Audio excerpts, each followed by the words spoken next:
Ek dink sekerlik die moeilikste gewoonte wat ek moes aanleer is om betyds te wees. Dit is iets waarmee ek my hele lewe lank gestoei het. Ek dink van die dag dat ek gebore is, ek was gebore 22 minute oor 9 die oggend en ek dink dit moes 9 uur gewees het, want my hele lewe lank stoei ek met 22 minute. Maar op 'n ernstige noot, dit is 'n baie moeilike ding om aan te leer en ek dink as ek eendag kinders moet hê, is dit die eerste ding wat ek vir hulle sal leer. Dit gaan nie oor jouself en in watter posisie jy is nie, maar oor respek vir ander en al is dit buite jou beheer, wys net respek aan mense wanneer jy betyds is en natuurlik ook voorbereid is.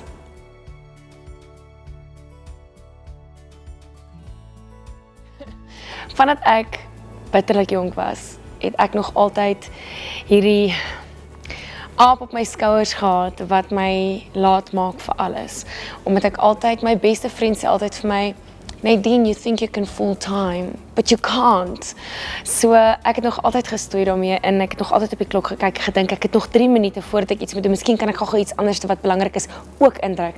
En ek dink as ek iets kon verander het in my lewe sou dit wees om terug te gaan in my kinderjare in toe ek 9 jaar en 10 jaar oud was en al op daai ouderdom te kon geleer het om nie alles in 'n kort tydjie in te druk nie en ook natuurlik om mense prioriteite reg te kry. Ek kan partykeer baie tyd verloor op onbenullige goedjies. Ek ly so klein bietjie aan OCD. So ek sal voor ek op 'n verhoog stap eers al die grimering in 'n reguit rytjie neersit en weet in klere ophang. En partykeer moet mens net fokus en besef wat is nou die belangrikste.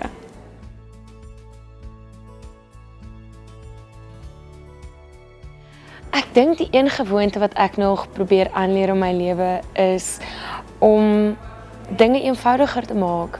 Partykeer oordink ek dinge, so ek raak vreeslik besig met iets in my kop en ek sal na al die verskillende opsies kyk en op die einde van die dag dan neem ek tog die besluit wat my eerste instink was. So ek dink ek probeer op hierdie stadium baie hard om net dinge te vereenvoudig in my kop en in my lewe.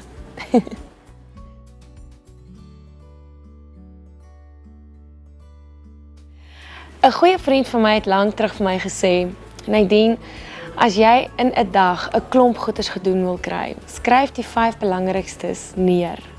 En dan maak jy seker dat wat ook al gebeur, jy daai 5 goeders gedoen kry. En dat jy hulle afmerk sodat jy kan sien wat jy bereik het en wat se goedjies wat belangrik is jy kon afhandel.